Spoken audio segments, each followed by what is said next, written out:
আসসালামু আলাইকুম, সবাই আশা করছি ভালো আছেন। আমরাও ভালো আছি। এই যে দেখেন, দিরাশ্রম রেল স্টেশন উন্নয়নের কাজ চলতেছে। ওভার ব্রিজের এই যে কাজ চলতেছে দিরাশ্রম যোধপুর আর টঙ্গীর মাঝখানে যে স্টেশনটা,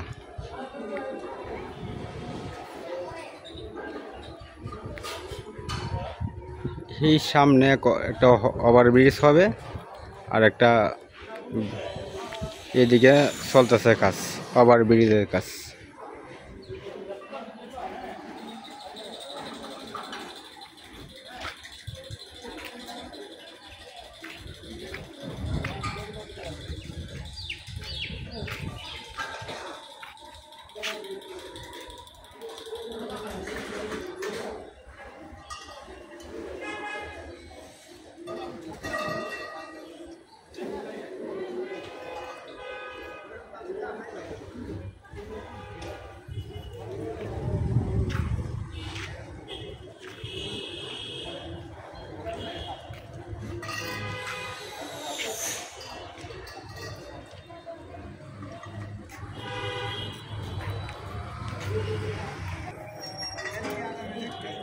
এই দেখেন যোগালপত্র আনতেছে, কাজ অলরেডি আজকে থেকে শুরু করছে, চলতেছে দিরাশ্রম।